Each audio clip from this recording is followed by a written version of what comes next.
Hello കൂട്ടുകാരെ, ഞാൻ ഇന്ന് നിങ്ങളോട് പറയാൻ പോകുന്നത് ഫേമസ് അമേരിക്കൻ സിനിമ ഫ്രാഞ്ചൈസിയായ സ്ക്രീം സിനിമകളിൽ അവസാനം ഇറങ്ങിയ, അതായത് ഈ വർഷം പുറത്തിറങ്ങിയ സ്ക്രീം 7 എന്ന അടിപൊളി സിനിമയുടെ കഥയാണ്.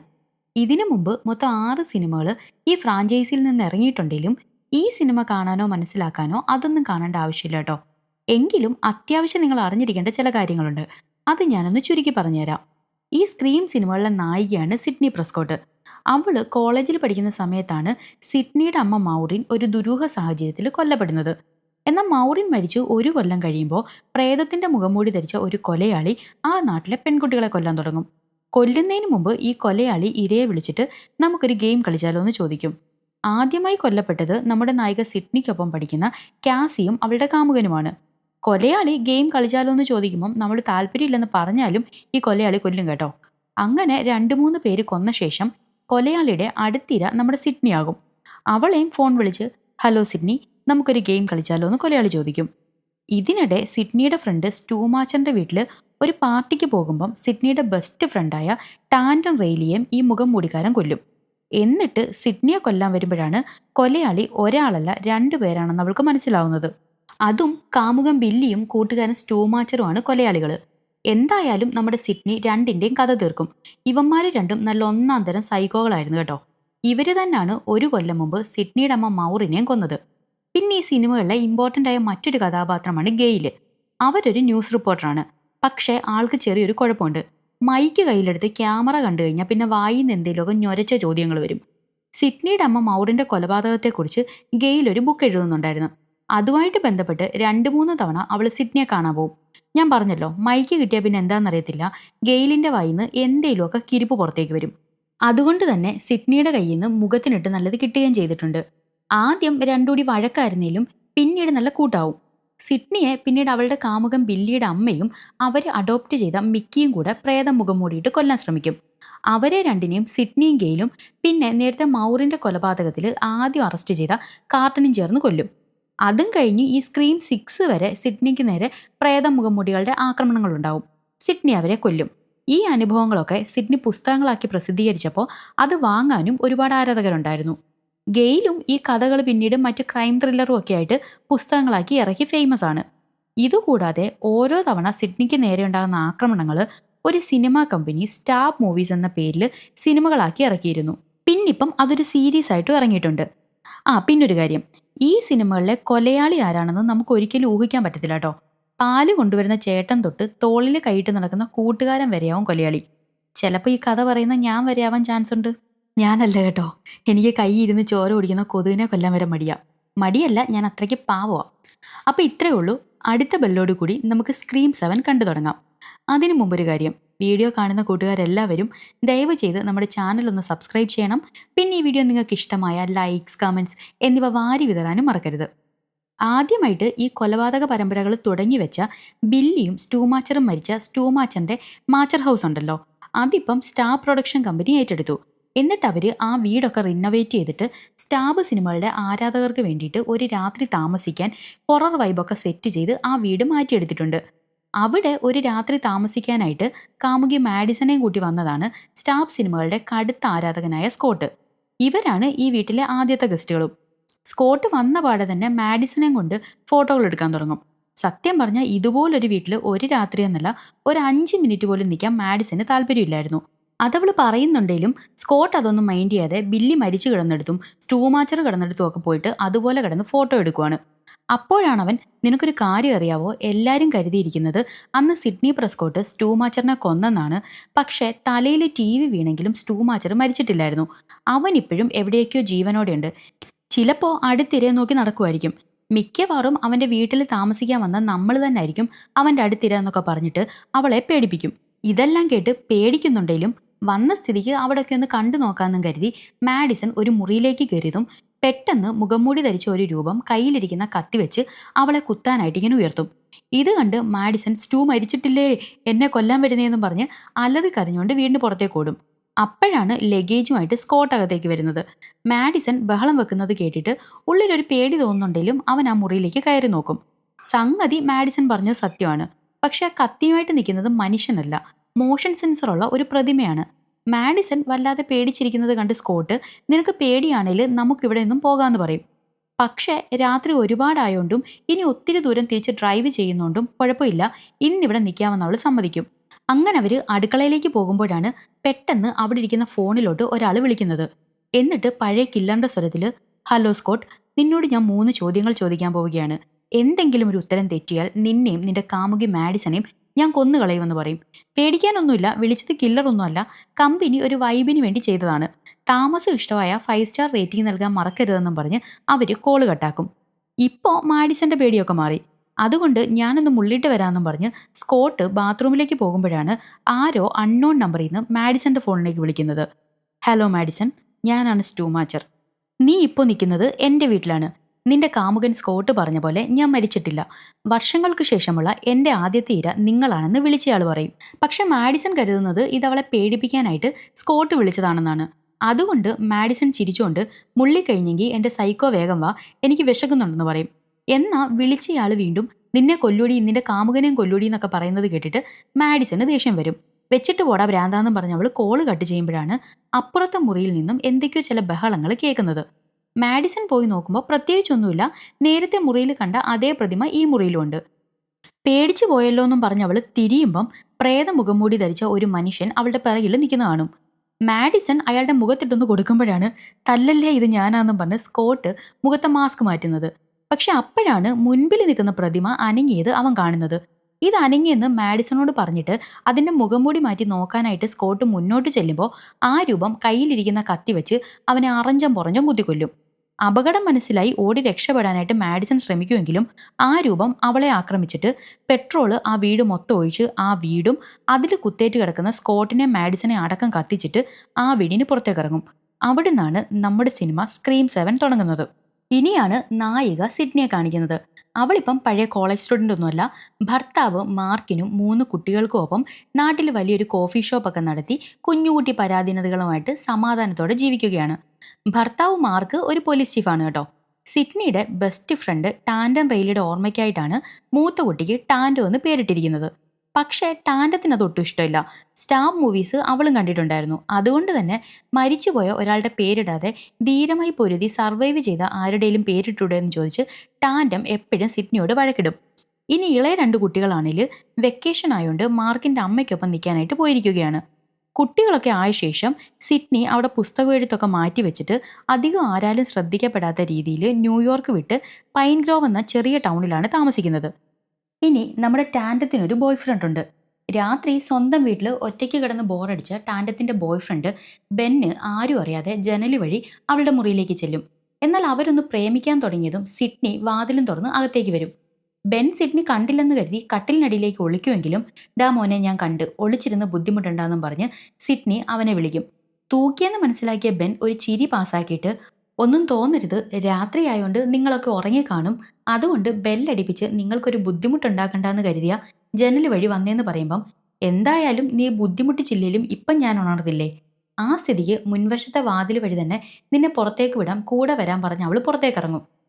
അവൻ സോറി പറഞ്ഞ് പുറത്തേക്ക് പോകുമ്പം തള്ള സമ്മതിക്കൂലെന്നുള്ള മട്ടിൽ ടാൻഡം അത് നോക്കി നിൽക്കുന്നുണ്ട്. വാതിലടിച്ച് സിഡ്നി തിരികെ ടാൻഡത്തിന്റെ റൂമിലേക്ക് ചെന്ന് ചുറ്റും ഒന്ന് നോക്കുമ്പം കാര്യം മനസ്സിലായ ടാൻഡം കൂടുതലൊന്നും നോക്കണ്ട, ഒന്നും സംഭവിച്ചിട്ടൊന്നുമില്ല, ഞാനിപ്പോഴും വെർജിൻ തന്നെയാണെന്ന് ദേഷ്യപ്പെടും.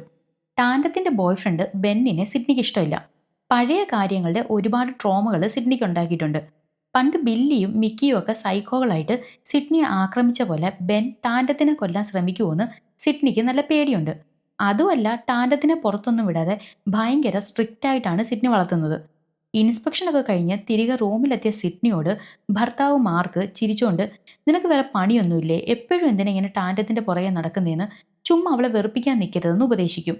ഈ ഉപദേശമൊക്കെ മിക്ക ദിവസവും പതിവുള്ളതാണ്. ഒരു കാര്യമില്ല, സിഡ്നി ടാൻഡത്തിന്റെ കാര്യത്തിൽ ഭയങ്കര ശ്രദ്ധയാണ്.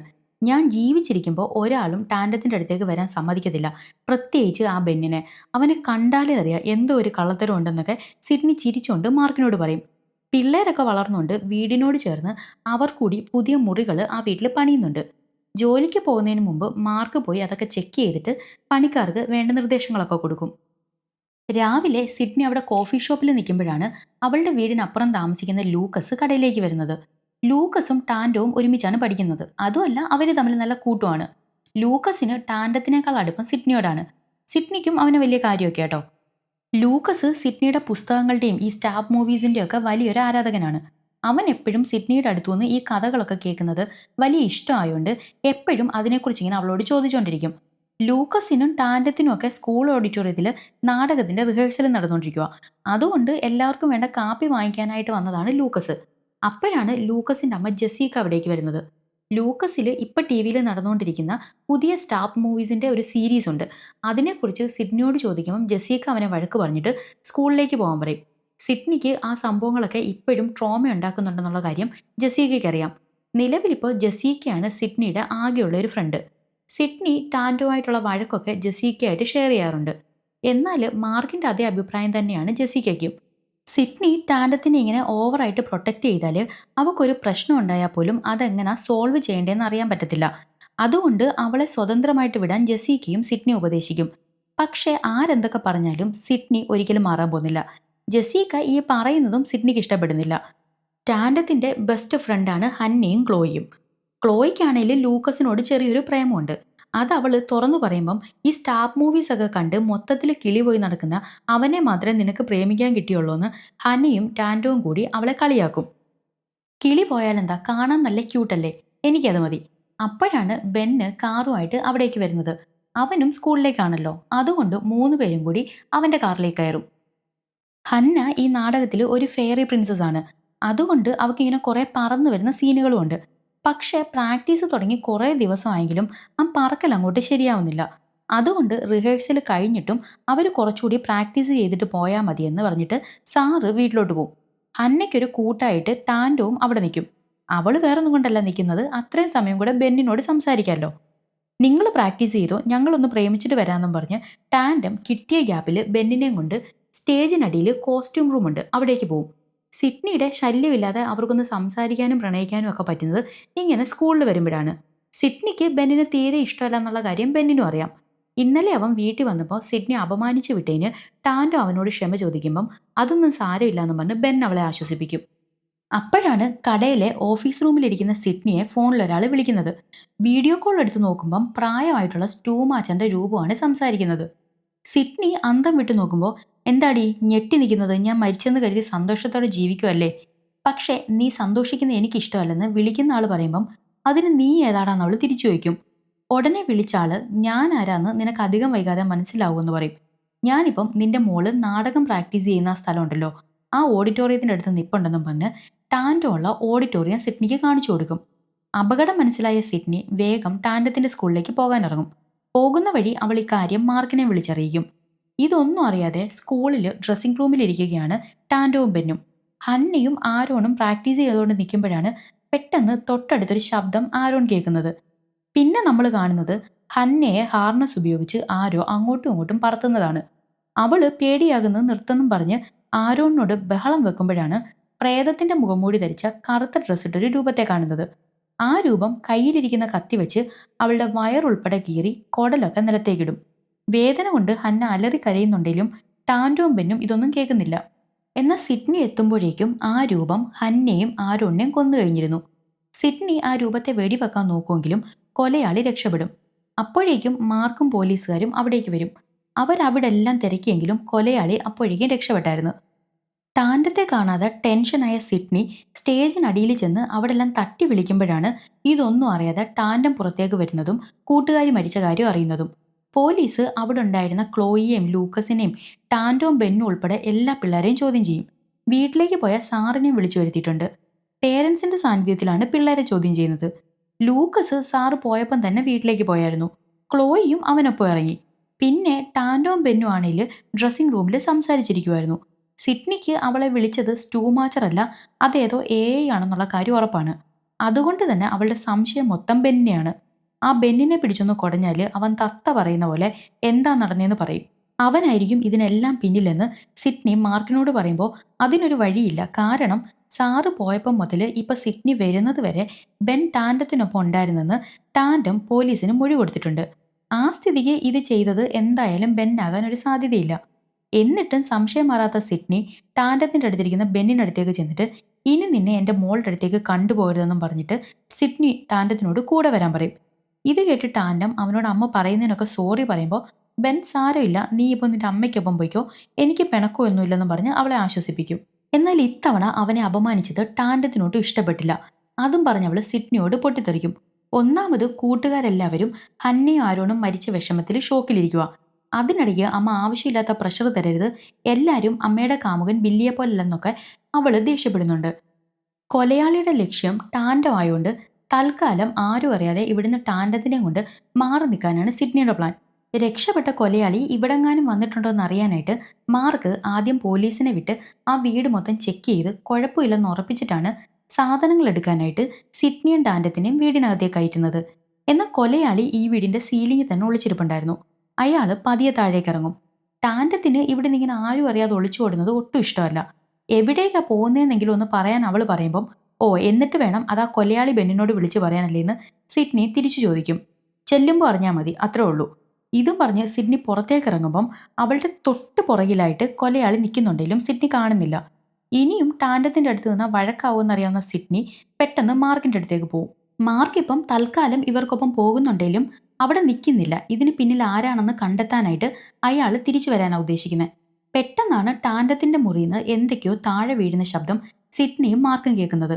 അവരങ്ങോട്ട് പോയി നോക്കുമ്പം കാണുന്നത് ടാൻഡത്തിന്റെ കഴുത്തിൽ കത്തി വെച്ച് നിൽക്കുന്ന ആ മുഖംമൂടി ധരിച്ച കൊലയാളിയാണ്. തോക്ക് താഴെയിടാൻ ആ രൂപം മാർക്കിനോട് ആവശ്യപ്പെടുമ്പം സിഡ്നി നിനക്ക് എന്നെയല്ലേ വേണ്ടത്, അവളെ വെറുതെ വിടാൻ പറയും. ആ രൂപം താഴെ വീണ തോക്ക് കാലുകൊണ്ട് തട്ടിത്തെറിപ്പിച്ചിട്ട് ടാൻഡത്തിന്റെ കഴുത്തിൽ നിന്ന് കത്തി മാറ്റി അത് വെച്ച് മുന്നോട്ട് വരാൻ ആംഗ്യം കാണിക്കുമ്പം ഉടനെ മാർക്ക് കൊലയാളിയെ തള്ളി പിറകിലോട്ടാക്കും. ആ നീക്കം കൊലയാളി ഒട്ടും പ്രതീക്ഷിച്ചതല്ല കേട്ടോ. എന്നിട്ട് ടാൻഡത്തിനെ കൊണ്ട് രക്ഷപ്പെടാനായിട്ട് സിഡ്നിയോട് പറയും. എന്നാൽ കൊലയാളി മാർക്കിനെ സ്റ്റെപ്പിൽ നിന്ന് തള്ളി താഴെ ഇട്ടിട്ട് ആ താഴെ വീണതും മാർക്കിന്റെ ബോധം പോവും. സിഡ്നിയുടെയും ടാൻഡത്തിന്റെയും പിന്നാലെ അവരെ പിടിക്കാനായിട്ട് കൊലയാളി ഓടും. എന്നാൽ ആ വീട്ടിലെ ഭിത്തിക്കിപ്പുറം ഒരു രഹസ്യമുറിയുണ്ട്. സിഡ്നി ആദ്യം ടാൻഡത്തിനെ അതിനകത്തേക്ക് കയറ്റിയിട്ട് പിന്നാലെ വന്ന കൊലയാളിക്കിട്ട് ഒരെണ്ണം കൊടുത്തിട്ടാണ് റൂമിന്റെ വാതിലടയ്ക്കുന്നത്. എന്നിട്ട് നീ ഇവിടെ ഇരിക്ക്, ഞാൻ പോയി മാർക്കിന് എന്താ പറ്റിയെന്ന് നോക്കട്ടെ എന്ന് ടാൻഡത്തിനോട് പറയുമ്പം അവൾ സമ്മതിക്കത്തില്ല.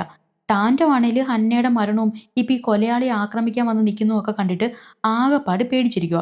ഞാനും കൂടെ വരുക, എനിക്ക് പേടിയാ, ഒറ്റയ്ക്കാക്കല്ലേ എന്ന് പറഞ്ഞ് അവൾ കിടന്ന് നിർബന്ധം പിടിക്കാൻ തുടങ്ങും. അവളാകെ പേടിച്ചിരിക്കുകയാണെന്ന് അറിയാവുന്നുണ്ട് സിഡ്നി അവളെ ഭിത്തിക്കകത്തൂടുള്ള ഇടുങ്ങിയ വഴിയിലൂടെ പുറത്തേക്ക് ഇറങ്ങാൻ നോക്കും. ഈ ഭിത്തിക്കടിയിലൂടെ പോയാൽ സുരക്ഷിതമായിട്ട് വീടിന്റെ പുറകുവശത്തെത്താം. അവർ പതിയെ ഇങ്ങനെ ഭിത്തിക്കടിയിലോട്ട് നീങ്ങുമ്പം ആ ശബ്ദം ഭിത്തിയുടെ തൊട്ടിപ്പുറം നിൽക്കുന്ന കില്ലറിന് കേൾക്കാൻ പറ്റുന്നുണ്ട്. കില്ലർ ഉടനെ കയ്യിലുള്ള കൂർത്ത കത്തി ഇങ്ങനെ അതിനകത്തോട്ടേക്ക് കുത്തിയിറക്കും. അതിനിടെ ഒരു കുത്ത് സിഡ്നിക്കിട്ട് കൊള്ളുന്നുണ്ട്. അവൾ ഉടനെ കയ്യിലിരിക്കുന്ന ആ ഫയർ എക്സ്റ്റിങ്ക്വിഷർ വെച്ചിട്ട് ആ കത്തി അതിനകത്തിട്ട് ഇങ്ങനെ അടിച്ചിട്ട് അത് അവിടെ അങ്ങ് സ്റ്റക്കാക്കും. ആ രഹസ്യ വഴിയിലൂടെ ഇവരെങ്ങനെയും പുറത്തിറങ്ങുമെന്ന് മനസ്സിലായ കില്ലർ മാർക്ക് കിടന്നെടുത്ത് എന്ന് നോക്കുമ്പം അയാളെ കാണുന്നില്ല. സിഡ്നി ടാൻഡുമായിട്ട് പുറത്തേക്ക് ഇറങ്ങിയതും അവിടെ ഒളിച്ചു നിന്ന കില്ലർ അവരെ ആക്രമിക്കാനായിട്ട് വരുമെങ്കിലും മാർക്ക് അയാളെ തള്ളിമാറ്റും. അതോടെ അയാൾ മാർക്കിനെ കൊല്ലാൻ നോക്കും. ടാൻഡത്തിനോട് പോലീസിനെ വിളിക്കാൻ പറഞ്ഞിട്ട് സിഡ്നി അവിടെ ഉണ്ടായിരുന്നൊരു ഇരുമ്പ് കമ്പിയെടുത്ത് കില്ലറെ ആക്രമിക്കും. അയാൾ സിഡ്നിക്ക് നേരെ വന്നതും പെട്ടെന്ന് ഒരു വണ്ടി പാഞ്ഞു വന്ന് അയാളെ ഇടിച്ചങ്ങ് തെറിപ്പിക്കും. എന്നിട്ട് ആ വണ്ടിയിൽ നിന്ന് ഗെയിൽ പുറത്തേക്ക് വരും. ഗെയിലിനൊപ്പം അവരുടെ അസിസ്റ്റന്റ്മാരായിട്ടുള്ള മിൻറ്റിയും ചാടും കൂടെ ഉണ്ട്. ഗെയിലിനെ കണ്ടതും സിഡ്നി അവരുടെ അടുത്തേക്ക് ഓടിച്ചെല്ലും. എന്നിട്ട് സ്റ്റൂമാച്ചർ മരിച്ചിട്ടില്ലെന്ന് പറയും. ഇത് കേട്ട ഗെയില് പിന്നെ അന്ന് നീ ആരെയാ കൊന്നേന്ന് തിരിച്ചു ചോദിക്കും. സ്റ്റൂമാച്ചർ മരിച്ചെന്നുള്ള കാര്യം ഗെയിലിന് ഉറപ്പാണ്. ഗെയിലിന്റെ ചാനലിന് വേണ്ടിയിട്ട് അസിസ്റ്റന്റ്മാരായിട്ടുള്ള മിൻറ്റിയും ചാടും ഇവർ സഹോദരങ്ങളാട്ടോ.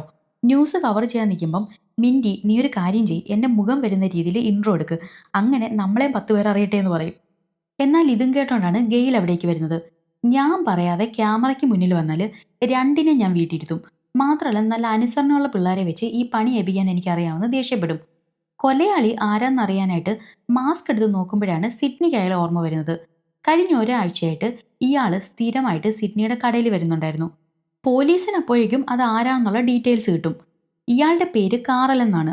അയാൾ കുറച്ച് നാൾ ജയിലിൽ കിടന്നിട്ടുണ്ട്. എന്നാൽ അതിനകത്ത് സ്ഥിരമായിട്ട് ഇങ്ങനെ മാനസിക വിഭ്രാന്തി കാണിക്കാൻ തുടങ്ങിയുണ്ട് അയാളെ ജയിലിൽ നിന്ന് ഫാൾബ്രൂക്ക് എന്നൊരു മെന്റൽ ഹോസ്പിറ്റലിലേക്ക് മാറ്റിയായിരുന്നു. എന്നാൽ 2 ആഴ്ചയ്ക്ക് മുന്നേ ഇയാൾ ആരും അറിയാതെ ആ ഹോസ്പിറ്റലിൽ നിന്ന് രക്ഷപ്പെട്ടു.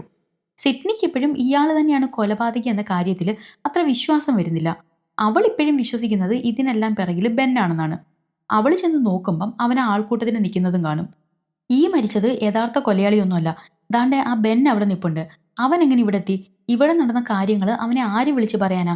ഇവൻ തന്നെ ആയിരിക്കും ഇതിനെല്ലാം പിന്നിലെന്ന് സിഡ്നി മാർക്കിനോട് തറപ്പിച്ചു പറയും. അപ്പോഴാണ് അവിടുത്തെ ഒരു ലോക്കൽ ചാനലിന്റെ ഓണർ കം റിപ്പോർട്ടറായ റൂബി ഗെയിലിനോട് ഇവിടെ എന്താ നടന്നേ 2 വാക്ക് പറയാവോ എന്ന് ചോദിക്കുന്നത്. അതറിയാതാണോ നീ മൈക്കും പിടിച്ച് ഇങ്ങോട്ട് വന്നേന്നും ചോദിച്ചിട്ട് ഗെയിൽ അവിടുന്ന് പോവും. അവനുടനെ എന്തൊക്കെയോ പൈൻ ഗ്രോവിൽ നടക്കുന്നതെന്നും പറഞ്ഞിട്ട് നിങ്ങളുടെ മുഖം ഞാൻ എൻ്റെ ചാനലിൽ കാണിക്കാം, രണ്ടുപേരും നടന്നത് എന്താന്ന് പറഞ്ഞോളാൻ പറയും. ഇത് കേട്ട് മിൻറ്റിയും ചാടും സോറി ബ്രോ, നിങ്ങളുടെ ചാനലിൽ മുഖം കാണിക്കാൻ തൽക്കാലം ഞങ്ങൾക്ക് താല്പര്യമില്ലെന്നും പറഞ്ഞ് അവരും അവിടുന്ന് പോകും. അപ്പോഴാണ് സിഡ്നിയുടെ അടുത്തേക്ക് ജെസിക്കയും ലൂക്കസും കൂടെ ഓടി വരുന്നത്. അവരിപ്പോഴാണ് ഇവിടെ നടന്ന കാര്യങ്ങൾ അറിയുന്നത്. ഇത്രയും നാള് സിഡ്നിക്ക് ലൂക്കസിനെ സംശയമൊന്നുമില്ലായിരുന്നു. പക്ഷെ ഇപ്പോൾ അവൻ്റെ മേലൊരു സംശയം തോന്നിയിട്ട് നിനക്ക് ഡീപ് ഫേക്ക് ചെയ്യാൻ അറിയാവോ എന്ന് ചോദിക്കും. അവനാണേൽ ഇപ്പോഴും ആ ഫേസ്ബുക്ക് യുഗത്തിൽ നിന്ന് ഇങ്ങോട്ട് വന്നിട്ടില്ല. പിന്നെ ആകെ അവൻ അറിയാവുന്നത് സിഡ്നിയുടെ സിനിമകളും കഥകളും മാത്രമാണ്. അവിടേക്ക് വരുന്ന ഗെയിലിനെ കണ്ട ലൂക്കസ് ആരാധനയോടെ ഇത് പ്രശസ്ത എഴുത്തുകാരി ഗെയിലാന്ന് ജെസീക്കയ്ക്ക് പരിചയപ്പെടുത്തുമ്പോൾ ഗെയിലിനും അവനൊരു സംശയം തോന്നും. ഇതുവരെയുള്ള ഒരു അനുഭവത്തിൽ നിന്ന് ഈ സിനിമ കണ്ട് സ്വബോധം നഷ്ടപ്പെട്ട ചില കിറുക്ക് പിള്ളേരാണ് ഇമ്മാതിരി പണി കാണിച്ചതെന്ന് അവള് ലൂക്കസിനെ നോക്കി അർത്ഥം വെച്ച് പറയും. എന്നാൽ ലൂക്കസിന് അത് അപ്പോഴും മനസ്സിലാവത്തില്ല. അവനുടനെ ആവേശത്തോടെ ഇനിയിപ്പം ഈ സംഭവമായിരിക്കും അല്ലേ പുതിയ സിനിമയായിട്ടും സീരീസ് ആയിട്ടും ഒക്കെ വരാൻ പോകുന്നതെന്ന് ചോദിക്കും. എന്നാൽ ഗെയിൽ എന്താ ഉദ്ദേശിക്കുന്നതെന്ന് ജെസീക്കയ്ക്ക് മനസ്സിലാവും. അവളുടനെ ഞാൻ ഇവനെ മര്യാദയ്ക്ക് വളർത്തിയേക്കുന്നത്, അവൻ അങ്ങനെ സൈക്കോത്തരം ഒന്നും കാണിക്കത്തില്ലെന്ന് ദേഷ്യപ്പെട്ടിട്ട് അവനെ വിളിച്ചോണ്ട് പോകും. എന്നിട്ട് ലൂക്കസിനോട് ഇനി തൽക്കാലം ഇവരുമായിട്ട് ഒരടുപ്പത്തിന് നീ നിൽക്കരുതെന്ന് വാൺ ചെയ്യും. ഗെയിൽ ഇവിടെ അങ്ങനെ എത്തിയെന്ന് വെച്ചാൽ മാച്ചർ ഹൗസിലുണ്ടായ തീപിടുത്തവും അവിടെ താമസിക്കാൻ വന്ന 2 പേരുടെയും മരണവാർത്ത അറിഞ്ഞപ്പോൾ ബാക്കി എല്ലാവരും അതിന് പിന്നാലെ പോയപ്പം അതിന് പിന്നിലേതോ ഒരു സീരിയൽ കില്ലറുടെ പങ്കുണ്ടെന്ന് ഉറപ്പായിട്ടും അയാളുടെ ലക്ഷ്യം സിഡ്നി ആയിരിക്കുമെന്ന് ഗെയിലിന് തോന്നും. അതുകൊണ്ടാണ് അവൾ നേരെ ഇങ്ങോട്ടേക്ക് വന്നത്. വന്നപ്പം കണ്ടത് അവൾ വിചാരിച്ചതുപോലെ തന്നെ മുഖം മൂടി ധരിച്ച ഒരു രൂപം സിഡ്നിയും കുടുംബത്തെയും ആക്രമിക്കുന്നതാണ്. ഇതിന് പിന്നിൽ ആരാന്ന് കണ്ടെത്തണം. ഇല്ലെങ്കിൽ അത് വീണ്ടും ഇവിടെ ഒരുപാട് കൊലപാതകങ്ങൾ നടക്കാൻ കാരണമാകുമെന്ന് ഗെയിലും സിഡ്നി സംസാരിച്ചുകൊണ്ടിരിക്കുമ്പോഴാണ് വീണ്ടും സ്റ്റൂ വിളിക്കുന്നത്. ഫോൺ എടുക്കുമ്പം സിഡ്നിക്കൊപ്പം ഗെയിലിനെയും കണ്ട സ്റ്റൂ ആഹാ 2 പേരോടിരുന്ന് എന്നെ എങ്ങനെ കണ്ടുപിടിക്കാന്ന് ആലോചിക്കുമായിരിക്കും അല്ലേ, നോക്കിയിരുന്നു നിന്നെ 2നെയും ഞാൻ തീർക്കുമെന്ന് വെല്ലുവിളിക്കുമ്പം ഒരു കുഴപ്പമില്ല, ആദ്യം നീ നിന്റെ ഈ AI മുഖം മാറ്റിയിട്ട് സ്വന്തം മുഖം കാണിക്ക്, അതല്ലേ മാന്യതയെന്ന് തിരിച്ച് ഗെയിൽ അവനെ പരിഹസിക്കും. എന്തായാലും ഇവൻ ഇങ്ങോട്ട് ഇത്രയും വെല്ലുവിളി നടത്തിയ സ്ഥിതിക്ക് ഇനി ഇവനെ തേടി നമുക്കിറങ്ങാം. പോലീസ് അവരുടെ വഴിക്ക് അന്വേഷിക്കട്ടെ, നമുക്ക് നമ്മുടെ വഴിക്കും കാര്യങ്ങളും നീക്കാമെന്നും പറഞ്ഞ് സിഡ്നിയും ഗെയിലും കൂടെ ഇപ്പം മരിച്ചു കിടന്ന കാറല്ലേ അയാൾ നേരത്തെ കിടന്ന ഹോസ്പിറ്റലിലേക്ക് പോകും. ഈ ഹോസ്പിറ്റലിന്റെ സൂപ്പർവൈസർ മാർക്കോ എന്നൊരാളാണ്. അയാൾ അവർക്ക് കാറിൽ കിടന്നിരുന്ന മുറിയൊക്കെ കാണിച്ചു കൊടുക്കും. കാറിൽ സ്റ്റാർ മൂവീസ് കാണുകയോ അല്ലെങ്കിൽ മറ്റേതെങ്കിലും സീരിയൽ കില്ലർ സിനിമകൾ ഇഷ്ടപ്പെടുന്ന ഒരാളായിരുന്നു എന്ന് ഗെയില് ചോദിക്കും. കാറലിന് ആകെ ഉണ്ടായിരുന്ന ഒരു ഹോബി എന്ന് പറഞ്ഞാൽ പടം വരയ്ക്കുന്നതാ. ഇത് കേട്ട സിഡ്നി അവളുടെ ഫോണിൽ സ്ക്രീൻഷൂട്ട് ചെയ്ത് വെച്ചിരിക്കുന്ന സ്റ്റൂവിന്റെ ഫോട്ടോ കാണിച്ചു കൊടുത്തിട്ട് ഇയാള് കാറലിനെ കാണാനായിട്ട് എപ്പോഴെങ്കിലും ഇവിടെ വന്നിട്ടുണ്ടോ എന്ന് തിരക്കും. എന്നാൽ ആ ഫോട്ടോ കണ്ട മാർക്കോ കാണാനായിട്ട് വരുന്നതിനാ, ഇവൻ ഇവിടെ ആയിരുന്നല്ലോ താമസം, ഇവൻ കിടന്നത് കാറലിന്റെ തൊട്ടപ്പുറത്തെ മുറിയിലായിരുന്നു എന്ന് പറയും.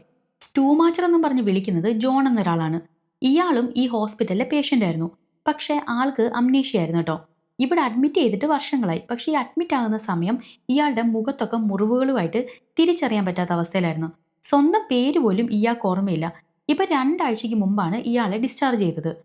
ജോണിന് ഇവിടെ ആകെ അടുപ്പമുണ്ടായിരുന്നത് കാറിലുമായിട്ടായിരുന്നു. ജോൺ ഡിസ്ചാർജായി 1-2 ദിവസം കഴിഞ്ഞപ്പം കാറിൽ ഈ ഹോസ്പിറ്റലിൽ നിന്ന് രക്ഷപ്പെട്ടു. ഇതേ സമയം ടാൻറ്റം ഉപദ്രവിക്കാൻ വന്ന ആൾ മരിച്ചു. ഇനി എന്തിനാ അമ്മ അയാളെക്കുറിച്ച് അന്വേഷിച്ചു പോയത്, ഇനിയും വേറെ കൊലയാളികൾ ആരെങ്കിലും വരുമോ എന്ന് മിൻറ്റിയോടും ചാടിനോടും ചോദിക്കും. ഇത് കേട്ട മിൻറ്റിയും ചാടും അവർക്ക് മനസ്സിലായ കാര്യങ്ങൾ ടാൻറ്റത്തിനോട് പറയും. ഇപ്പം മരിച്ചിരിക്കുന്ന കാറിൽ മിക്കവാറും വെറും ഡമ്മി കൊലയാളിയാകാനാണ് സാധ്യത. യഥാർത്ഥ സീരിയൽ കില്ലർ ഇപ്പോഴും മറഞ്ഞിരിക്കുകയാണ്. പൊതുവെ ഇത്തരം കില്ലിങ്ങുകളുടെ ഒരു പാറ്റേൺ എങ്ങനെയാണെന്ന് വെച്ചാൽ സിഡ്നിയുമായിട്ട് ബന്ധപ്പെട്ട് അവളോട് പകയുള്ള അല്ലെങ്കിൽ ഫെയിം ആഗ്രഹിക്കുന്ന ഒരാളായിരിക്കും കൊലയാളി. ടാൻറ്റത്തിൻ്റെ 2 കൂട്ടുകാരും മരിച്ചുകൊണ്ട് മിക്കവാറും ടാൻറ്റുമായിട്ട് ബന്ധമുള്ള ഒരാൾ, അതായത് ഇപ്പം ടാൻറ്റത്തിൻ്റെ കാമുകൻ ബെന്നോ അല്ലെങ്കിൽ നിലവിൽ ജീവനോടിരിക്കുന്ന ടാൻറ്റത്തിൻ്റെ കൂട്ടുകാരായിട്ടുള്ള ലൂക്കസോ ക്ലോയോ ഇവരിൽ ആരെങ്കിലും ആയിരിക്കും കൊലയാളി. ചിലപ്പം 3 പേരിൽ 2 പേരും കൊലയാളികളായിരിക്കാനും സാധ്യതയുണ്ട്. അപ്പോഴാണ് മിൻറ്റിക്കൊരു ഐഡിയ തോന്നുന്നത്. ഇന്ന് 6 മണി മുതൽ ഈ കൊലയാളി കാരണം ഇവിടെ കർഫ്യൂ ഏർപ്പാടാക്കിയിട്ടുണ്ട്. റോഡിലെങ്ങും ആൾ കാണത്തില്ല. അപ്പം ടാൻറ്റത്തിൻ്റെ 3 കൂട്ടുകാരെയും എവിടെയെങ്കിലും ഒരിടത്ത് എത്തിച്ചാൽ അത് മുന്നറിയിപ്പൊന്നും കൊടുക്കാതെ പെട്ടെന്ന് വിളിച്ചുകൊണ്ട് വന്നാൽ കൂട്ടത്തിലെ ആ മാടമ്പിളിലെ യഥാർത്ഥ മനോരോഗി ആരാന്ന് മനസ്സിലാക്കാൻ പറ്റും. എന്നിട്ട് മാർക്കിനെ വിളിച്ച് ആ കാര്യം പറയണം. പ്ലാൻ ഇഷ്ടമായ ടാൻറ്റം ചാടും മിൻറ്റിയും ഉള്ളതുകൊണ്ട് അവളൊന്ന് ക്ലോയുടെ വീട്ടിലേക്ക് പൊക്കോട്ടെ എന്ന് മാർക്കിനോട് ചോദിക്കും. അയാൾ സമ്മതിക്കും. പോകുന്നതൊക്കെ കൊള്ളാം, കർഫ്യൂ ആയതുകൊണ്ട് പുറത്തൊന്നും ഇറങ്ങരുത്, എന്ത് അത്യാവശ്യം ഉണ്ടെങ്കിലും അന്നേരം തന്നെ വിളിക്കണമെന്നും അയാൾ മുന്നറിയിപ്പ് കൊടുക്കും. ഇവിടെ ഹോസ്പിറ്റലിൽ നിന്ന് ഇറങ്ങിയ സിഡ്നി ഗെയിലിനോട് നമുക്കവനെ ഒന്ന് പ്രകോപിപ്പിച്ച് നോക്കിയാലോ, ചിലപ്പം അന്നേരം അവൻ ആരാന്നറിയാൻ പറ്റും. സിഡ്നിയുടെ പ്ലാൻ എന്താന്ന് വെച്ചാൽ ഗെയില് ഇതിനെക്കുറിച്ച് ചോദിച്ച് സിഡ്നിയെ ഇന്റർവ്യൂ ചെയ്യണം. ആദ്യം കണ്ട കാലം തൊട്ട് സിഡ്നിയുടെ ഒരു ഇന്റർവ്യൂവും അവളുടെ നേരിട്ടുള്ള അനുഭവങ്ങൾ പ്രേക്ഷകരെ അറിയിക്കണമെന്നൊക്കെ ഉള്ളത് ഗെയിലിന്റെ ഏറ്റവും വലിയ ആഗ്രഹമായിരുന്നു. എന്തായാലും അങ്ങനെ ഒരു ഇന്റർവ്യൂ എടുത്താൽ അത് ഉറപ്പായിട്ടും കില്ലറും കേൾക്കും. അപ്പം പബ്ലിക്കായിട്ട് അവനെ വെല്ലുവിളിച്ച് അവന്റെ ഈഗോ ഹർട്ട് ചെയ്തിട്ട് യഥാർത്ഥ മുഖം ചിലപ്പം അവൻ വെളിപ്പെടുത്തും. സൈക്കോകൾക്ക് പൊതുവെ അവരുടെ ഈഗോ ഹർട്ട് ചെയ്താൽ പിന്നെ അവർ ചെയ്യുന്ന എല്ലാം യാന്ത്രികമായിരിക്കും. ഇവർ വിരിക്കുന്ന വലയിൽ അവനായിട്ട് വന്ന് വീഴുകയും ചെയ്യും. എന്തായാലും അങ്ങനെല്ലാം തീരുമാനിച്ചിട്ട് സിഡ്നി ഹോസ്പിറ്റലിൽ നിന്ന് അറിഞ്ഞ ജോണിനെ കുറിച്ചും ഇപ്പം അവർ ഇന്റർവ്യൂ എടുക്കാൻ പോകുന്നതിനെ കുറിച്ചുമൊക്കെ മാർക്കിനോട് വിളിച്ചു പറയും. ടാൻഡം മിൻറ്റിയുടെയും ചാടിന്റെയും പ്ലാൻ അനുസരിച്ച് സൈക്കോയെ പിടിക്കാൻ പോകുന്ന കാര്യം സിഡ്നിക്ക് അറിയത്തില്ല. മാർക്കിനോട് അവള് ടാൻഡത്തിനെ ശ്രദ്ധിച്ചോണെന്ന് പറയുന്നുണ്ട്. സിഡ്നിയോട് സംസാരിച്ചു കഴിയുമ്പോഴാണ് പണി നടക്കുന്ന കെട്ടിടത്തിൽ നിന്ന് എന്തൊക്കെയോ ബഹളം കേൾക്കുന്നത് മാർക്ക് ശ്രദ്ധിക്കുന്നത്. ഇന്നാണേൽ പണിക്കാരുമില്ല. എന്താണെന്നറിയാനായിട്ട് അയാൾ ചെന്ന് നോക്കുമ്പം അവിടെ മറിഞ്ഞിരിക്കുന്ന സൈക്കോ അയാളെയും കത്തികൊണ്ട് ആറഞ്ചം പുറഞ്ഞു കുത്തും. മരിച്ചോന്നറിയത്തില്ല കേട്ടോ. 6 മണിയായതോടെ എല്ലാവരും കടയൊക്കെ പൂട്ടി മക്കളെയും സ്കൂളിൽ നിന്ന് വിളിച്ചുകൊണ്ട് അവരവരുടെ വീടുകളിലേക്ക് പോകും. എന്തായാലും മിൻറ്റും ചാടും ടാൻഡവും അവരുടെ പ്ലാൻ പോലെ ബാക്കിയുള്ളവരെയും വിളിച്ചുകൊണ്ട് ക്ലോയിയുടെ അമ്മയുടെ പിസ്സ കടയിലേക്ക് ഒത്തുചേരും. ഈ കൂട്ടത്തിൽ ടാൻഡോ ഒഴിച്ചുള്ള 3 പേരിൽ ഒരാൾ സൈക്കോ കില്ലർ ആണെന്ന് മിൻറ്റി പറയുമ്പോൾ തന്നെ എൻ്റെ പൊന്നി ചേച്ചി എന്നെ സംശയിക്കല്ലേ എന്ന് ബെൻ ആദ്യമേ പറയും. ഉടനെ ലൂക്കസ് എൻ്റെ അഭിപ്രായത്തിൽ ഇതെല്ലാം ചെയ്തത് സ്റ്റൂ തന്നെ ആയിരിക്കും എന്ന് പറയും. അയാൾ ഇപ്പോഴും ജീവനോടെ തന്നെ കാണും. ഇത് കേട്ട് ചാട് എനിക്ക് ഏറ്റവും സംശയം നിന്നെയാ. നിന്നെ പോലെ സിനിമ കണ്ട് അതിൽ അഡിക്റ്റായി നടന്നൊരുത്തനായിരുന്നു സ്റ്റൂ എന്ന് പറയും. അതുമല്ല ലൂക്കസ് എപ്പോഴും ഇത്തരം കഥകളാണ് സിഡ്നിയോട് ചോദിക്കുന്നത്. അതിനർത്ഥം 100-ൽ ഒരു 75% ലൂക്കസ് തന്നെയായിരിക്കും കൊലയാളി. ഇത് കേട്ട് ഞെട്ടിയ ലൂക്കസ് ഇനി ഇതെല്ലാം കൂടെ എൻ്റെ തലയിലോട്ട് കൊണ്ടുവന്ന് വെക്ക്, എൻ്റെ പൊന്നിയേട്ടാ ഞാൻ ഇതൊക്കെ കാണും, എന്നിട്ട് സുഖമായിട്ട് എവിടെയെങ്കിലും കിടന്നുറങ്ങും, എനിക്ക് മേലനങ്ങി ആളുകളെ കൊല്ലാനൊന്നും വയ്യാന്ന് പറയും. എങ്കിൽ പിന്നെ ക്ലോയി ആയിരിക്കും. കാരണം ബില്ലിയുടെ അമ്മയായിരുന്നു രണ്ടാമത്തെ കൊലയാളി. അതിനർത്ഥം സ്ത്രീകൾക്കും കൊലപാതകം ചെയ്യാന്നാണല്ലോ. ഇത് കേട്ട് മിണ്ടി ഞാൻ എന്തിനാ കൊല്ലുന്നേ, എൻ്റെ കടയിൽ വന്നിട്ട് ഞാൻ ഉണ്ടാക്കിയ പിസയും തിന്നുകൊണ്ട് എന്നെ കൊലയാളിയാക്കാൻ ശ്രമിക്കുമല്ലേ, അടിപൊളി, എന്തായാലും ഞാനല്ലെന്ന് പറയും. ഇത് കേട്ട് മിൻറ്റിയും ചാടും കൂടെ ബെന്നിനെ നോക്കുമ്പം ഞാൻ ആദ്യമേ പറഞ്ഞു ഞാനല്ല ഞാനല്ല ഞാനല്ല, ഇനി ഞാനാന്ന് പറഞ്ഞാൽ ഞാൻ ഇവിടുന്ന് പോവും, എനിക്കിതൊന്നും കേട്ടിരിക്കേണ്ട കാര്യമില്ല. സിഡ്നിക്ക് തുടക്കം തൊട്ടേ എന്നെ ഇഷ്ടമല്ല, എങ്ങനൊക്കെ അപമാനിക്കാവോ അങ്ങനെല്ലാം എന്നെ അപമാനിച്ചിട്ടുണ്ട്. ഇപ്പം എവിടുന്നോ വന്നു കയറിയ നിങ്ങൾ രണ്ടുപേരും എന്നെ കൊലയാളിയാന്ന് പറഞ്ഞ് നിങ്ങളും അപമാനിക്കുന്നു എന്ന് ദേഷ്യപ്പെടും.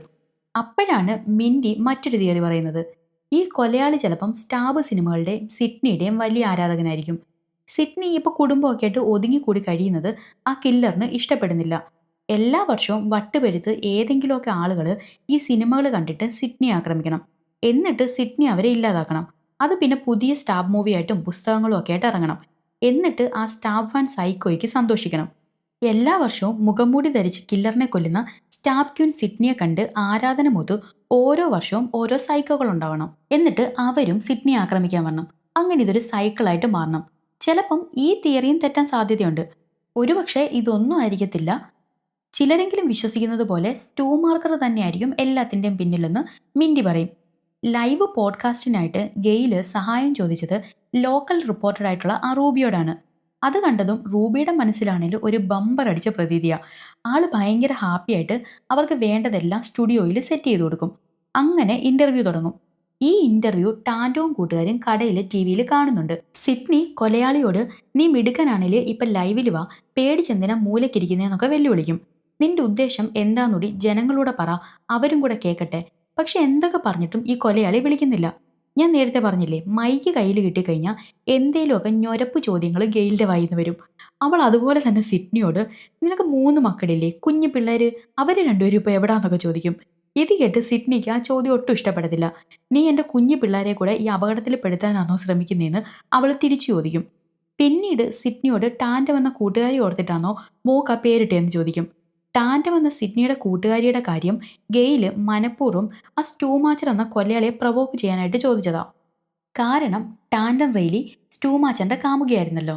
അപ്പോഴാണ് എന്തുകൊണ്ടാണ് മൂത്ത കുട്ടിക്ക് ടാൻഡം എന്ന് പേരിട്ട കാര്യം സിഡ്നി ആദ്യമായിട്ട് പറയുന്നത്. സിഡ്നിക്ക് ഓർമ്മ വെച്ച നാള് മുതൽ തൊട്ട് അവളുടെ ബെസ്റ്റ് ഫ്രണ്ടായിരുന്ന ടാൻഡം. ടാൻഡത്തെ വിശ്വസിച്ചതുപോലെ സിഡ്നി ഈ ലോകത്ത് ആരെയും വിശ്വസിച്ചിട്ടില്ല. മൂത്ത മോളായ ടാൻഡത്തിനെ അത്ര ഇഷ്ടമായോണ്ടാണ് കൂട്ടുകാരുടെ സ്ഥാനത്ത് കാണുന്നോണ്ടുമാണ് അങ്ങനൊരു പേരിട്ടത്. ഇത് കേട്ടോണ്ടിരിക്കുന്ന ടാൻഡത്തിനുടനെ അമ്മയെ കാണാനും സോറി പറയാനും ഒക്കെ തോന്നും. അവൾ ബെന്നിനോട് എനിക്കിപ്പം എൻ്റെ അമ്മയെ കാണണം, എൻ്റെ കൂടെ ഒന്ന് വരാവോ എന്ന് ചോദിക്കും. അവനുടനെ ബാക്കിയുള്ളവരോട് സിഡ്നിയുടെ അടുത്തേക്ക് ടാൻഡത്തിനെ കൊണ്ട് പോവാന്ന് പറയും. അപ്പോഴാണ് ഒരു ചെറിയ ബ്രേക്ക് എടുത്ത് നിൽക്കുന്ന സിഡ്നിയെ കൊലയാളി വിളിക്കുന്നത്. എന്നിട്ട് മോളെ സിഡ്നി, നീ എനിക്കിട്ട് വല വിരിച്ചവിടെ കാത്തിരുന്നു. ഞാൻ നിന്റെ മോളെ ഇല്ലാതാക്കാൻ പോവാ. നിന്റെ മോള് കർഫ്യൂ ആയിട്ട് അവളുടെ കൂട്ടുകാരിയുടെ അമ്മയുടെ ആ പിസാക്കടയുണ്ടല്ലോ അവിടെ ഇരിപ്പുണ്ട്.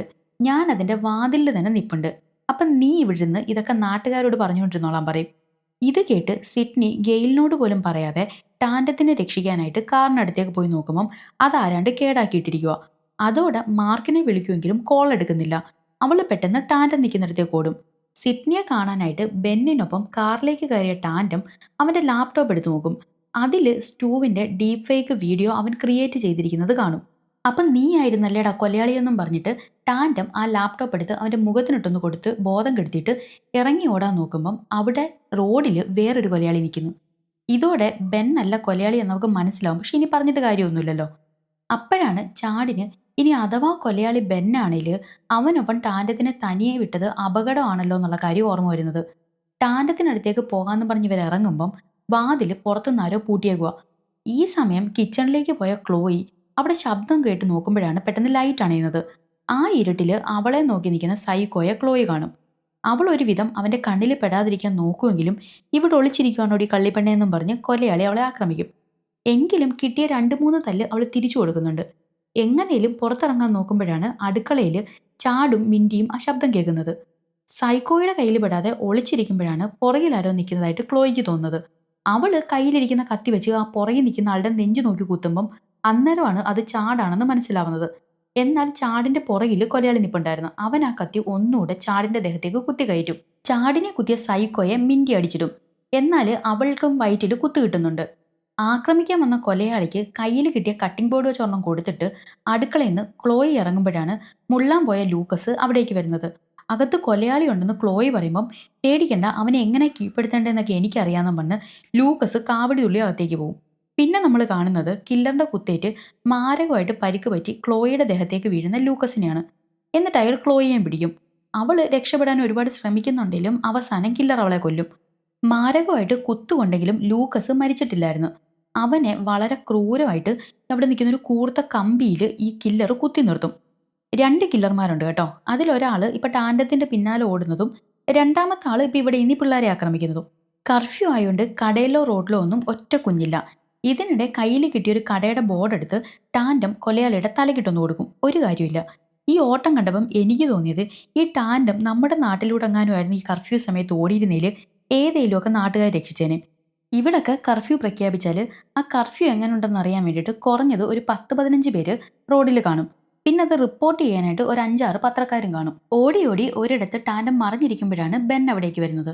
എന്നാൽ അപ്പോഴേക്കും പിന്നാലെ വന്ന കൊലയാളി അവനെയും കൊല്ലും. ദേഷ്യം വന്ന ടാൻഡം കില്ലറെ തള്ളി മാറ്റുമ്പം അടുത്തുള്ള കടയിലെ ഗ്ലാസും പൊട്ടിച്ച് കില്ലർ ആ കടയ്ക്കുള്ളിലേക്ക് വീഴും. ആ ഗ്യാപ്പിൽ ടാൻഡം സിഡ്നിയുടെ കോഫി ഷോപ്പിലേക്ക് ഓടിക്കയറും. അവിടുത്തെ ഡോറിന്റെ ലോക്ക് അവക്കറിയായിരുന്നു. പിന്നാലെ വന്ന കൊലയാളിക്ക് അത് സിഡ്നിയുടെ കടയാണെന്നറിയാവുന്നുണ്ട്. പുറത്തു നിന്ന് ടാൻഡം അതിനുള്ളിലുണ്ടോ എന്ന് നോക്കും. പക്ഷേ ടാൻഡത്തിനെ കാണാത്തോണ്ട് കില്ലർ അവിടുന്ന് പോകും. ടാൻഡം സിഡ്നിക്ക് അവൾ കടയിലുണ്ടെന്നും കില്ലർ പുറത്ത് നിൽക്കുന്നുണ്ടെന്നും മെസ്സേജ് അയക്കും. ടാൻഡം കടയിൽ തന്നെ ഉണ്ടെന്ന് അറിഞ്ഞപ്പം സിഡ്നിക്ക് പകുതി ആശ്വാസവും. തോക്ക് ഓഫീസ് റൂമിലുണ്ട്, അതെടുത്ത് അടുത്ത് വെച്ച് ആ ഓഫീസിൽ തന്നെ ഇരിക്കെ ഞാൻ വേഗം വരാമെന്ന് സിഡ്നി ടാൻഡത്തിന് മെസ്സേജ് ഇടും. ടാൻഡം തോക്കെടുക്കാനായിട്ട് പതിയെ എഴുന്നേൽക്കുമ്പോഴാണ് വാതിലും തുറന്ന് കില്ലർ നിൽക്കുന്നത് കാണുന്നത്. ദൈവമേ കാത്തോണേന്നും പറഞ്ഞ് ടാൻഡം വേഗത്തിൽ ഓഫീസ് റൂമിനകത്ത് കയറി വാതിലടയ്ക്കും. സിഡ്നിക്ക് CCTV വഴി അകത്തിരിക്കുന്ന ടാൻഡത്തിനെയും വാതിലിന് പുറത്ത് നിൽക്കുന്ന കില്ലറിനെയും കാണാം. പേടിച്ചിരിക്കുന്ന ടാൻഡത്തിന് ധൈര്യം കൊടുത്തിട്ട് നീ ഡോറിന് നേരെ വെടിവെക്കാൻ സിഡ്നി പറയും. ഇതിനിടെ ബെന്ന് മരിച്ചെന്നും പറഞ്ഞിട്ട് ടാൻഡം കിടന്ന് കരയുക. അവനെ കൊന്ന ആ കില്ലറിനെ നീ വെറുതെ വിടരുത്, ഒന്നും നോക്കണ്ട, വെടിവെക്കാൻ സിഡ്നി പറയുന്നത് കേട്ട് ടാൻഡം വാതിലിന് നേരെ വെടിവെക്കും. വെടിയേറ്റ് കില്ലർ വീഴുമ്പം ടാൻഡം വാതിൽ തുറന്ന് പുറത്തിറങ്ങും. സിഡ്നി അവളോട് കില്ലറിന്റെ തലയ്ക്ക് വെടിവെക്കാൻ പറയുമ്പോഴേക്കും കില്ലർ എഴുന്നേറ്റ് വന്ന് സിഡ്നി ആക്രമിക്കും. അപ്പൊ ഈ വെടിയൊന്നും കൊണ്ടത് ഈ കില്ലറിനിട്ടല്ലായിരുന്നു. കൊലയാളിയെ ഒരുവിധം സൈഡാക്കി പുറത്തേക്ക് ഇറങ്ങാൻ നോക്കുമ്പോഴാണ് പിള്ളേരെ മൊത്തം തീർത്ത ആ രണ്ടാമത്തെ കൊലയാളി അവിടെ നിൽക്കുന്നത്. അപ്പോഴേക്കും നേരത്തെ ടാൻഡം സൈഡാക്കിയ കൊലയാളി എഴുന്നേക്കും. സിഡ്നി ഓടി കടയിലെത്തുമ്പോഴേക്കും ടാൻഡത്തിനെ അവർ കൊണ്ടുപോയി കഴിഞ്ഞിരുന്നു. അവർ സിഡ്നിയെ വിളിച്ചിട്ട് തനിയെ വീട്ടിലേക്ക് വരാൻ പറയും. വീടിന് പുറത്ത് കയ്യും കാലും കെട്ടി ടാൻറ്റത്തിന്റെ കഴുത്തിൽ കത്തിയും വെച്ച് ഒരു മുഖംമൂടി നിൽക്കുന്നുണ്ട്.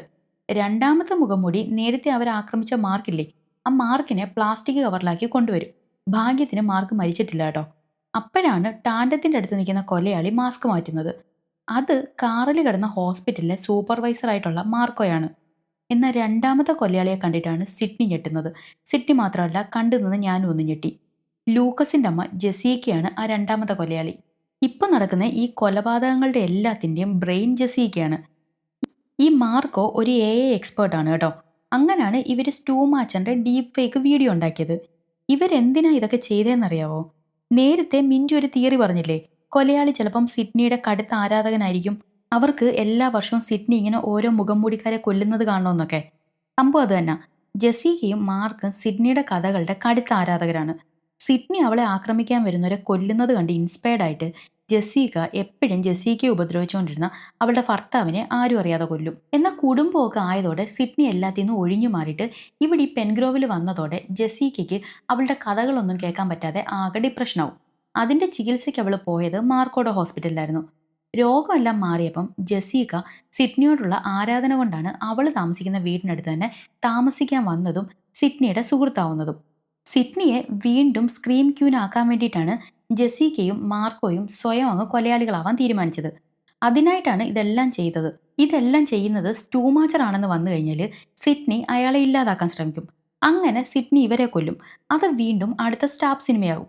എന്നിട്ട് അത് കണ്ട് ആരാധന മൂത്ത് വേറെ ഏതെങ്കിലും സൈക്കോകൾ ഇതുപോലെ സിഡ്നി ആക്രമിക്കും. അതും അടുത്ത സിനിമയാവും. അങ്ങനെ അങ്ങനെ അങ്ങനെ ഈ കൊലപാതകം ഇവർക്ക് ഇങ്ങനെ തുടർന്നുകൊണ്ട് പോകണം. എന്നാൽ ഇവർ വിചാരിച്ച പോലെ ഒന്നും നടന്നില്ല. സ്റ്റൂമാച്ചന്റെ പേരിൽ ഭയപ്പെടുത്താൻ നോക്കുമ്പം സിഡ്നി ആ നാട് വിട്ടു പോകാനാണ് തീരുമാനിക്കുന്നത്. ആ സ്ഥിതിക്ക് സിഡ്നി ഇനി എന്തായാലും സ്ക്രീം ക്യൂൻ ആവില്ലെന്ന് മനസ്സിലാക്കിയ ജെസീക്ക എങ്കിൽ പിന്നെ ടാൻറ്റത്തിനെ അടുത്ത സ്ക്രീം ക്യൂൻ ആക്കാൻ വേണ്ടിയിട്ടാണ് അവളുടെ കൂട്ടുകാരെ കൊന്നതും അവളുടെ മുന്നിലിട്ട് സിഡ്നിയെ മാർഗനെയും തീർക്കാനായിട്ട് അന്ന് കാറലിനെ അയച്ചതും. എന്നാൽ ഇവർ പ്രതീക്ഷിക്കാതെ ഗെയില് വന്ന് കാറലിനെ കൊന്നു.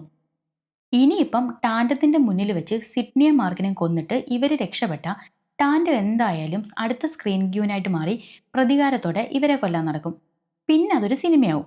പിന്നെ വീണ്ടും ടാൻറ്റത്തിന് നേരെ ഏതെങ്കിലുമൊക്കെ വട്ടുവരുത്ത ആൾക്കാർ ഇതുപോലെ ആക്രമിക്കും. ഇവരിങ്ങനൊക്കെ പറഞ്ഞുകൊണ്ടിരിക്കുമ്പം അവർ കാണാതെ താഴെ കിടക്കുന്ന മാർക്കോ നേരത്തെ ജെസീക്കയുടെ കയ്യിൽ നിന്ന് താഴെ വീണ കത്തി കൊണ്ട് ടാൻറ്റത്തിന്റെ കാലിലെ കെട്ടുമുറിച്ച് കളയും. ഇത് ടാൻറ്റോ സിഡ്നിയും കാണുന്നുണ്ട്.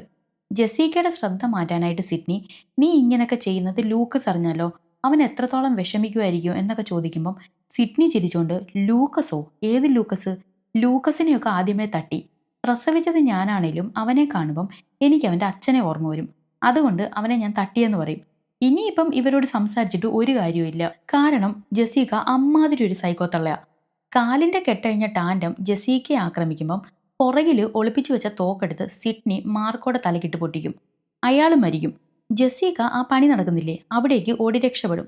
അച്ഛനെ നോക്കാൻ ടാൻഡത്തിനോട് പറഞ്ഞിട്ട് സിഡ്നി ഒളിച്ചിരിക്കുന്ന ജെസീക്കയെ വെടിവെക്കും. എന്നാൽ ടാൻഡും അവിടേക്ക് വന്ന് രണ്ടുപേരും കൂടെ അവസാനം ജെസീക്കയെ തീർക്കും. പതിവ് പോലെ എല്ലാം കഴിഞ്ഞു കഴിയുമ്പം പോലീസ് വരും. മാർക്ക് എന്തായാലും മരിച്ചിട്ടില്ല. അയാളെ ഹോസ്പിറ്റലിലേക്ക് കൊണ്ടുപോകും. അപ്പോഴേക്കും ഗെയിലും വരും. ഈ ഗെയിൽ ഇത്രയും നേരം എവിടായിരുന്നോ എന്തോ, ആ സ്റ്റുഡിയോയിൽ നിന്ന് സിഡ്നി ഇറങ്ങി ഓടിയപ്പോൾ തൊട്ട് ഗെയിലിനെ കണ്ടിട്ടില്ല. എന്തായാലും ഇങ്ങനെ ഇനി പേടിച്ച് ഒളിച്ചിരുന്നിട്ട് കാര്യമില്ല എന്ന് വിചാരിച്ചിട്ട് ഇനിയിപ്പം ഗെയിലിനെ കൂട്ടി കുടുംബത്തോടൊപ്പം വീണ്ടും ന്യൂയോർക്കിലേക്ക് പോകാനായിട്ട് സിഡ്നി തീരുമാനിക്കുന്നത് കാണിച്ച് ഈ സിനിമയ്ക്ക് കട്ടനിടുകയാണ് സുഹൃത്തുക്കളെ. അപ്പോൾ എങ്ങനെ ഉണ്ടായിരുന്നു സിനിമ? നിങ്ങൾ ആരെങ്കിലും ജെസീക്ക ആയിരിക്കും വില്ലത്തി എന്ന് കരുതിയായിരുന്നോ? ഇതാ പറയുന്നേ, ചിലപ്പം ചിരിച്ച് തോളിൽ കൈയിട്ട് നിൽക്കുന്ന ചിലരായിരിക്കും നമുക്കിട്ട് പണി തരുന്നതെന്ന്. എന്തായാലും സിനിമ ഇഷ്ടമായാലും ഇല്ലെങ്കിലും നിങ്ങളുടെ അഭിപ്രായങ്ങളൊന്ന് കമൻറ്റ് ചെയ്യാൻ മറക്കരുത്. അപ്പോൾ എത്രയും പെട്ടെന്ന് അടുത്തൊരു സിനിമയുമായി കാണാം. ടാറ്റാ.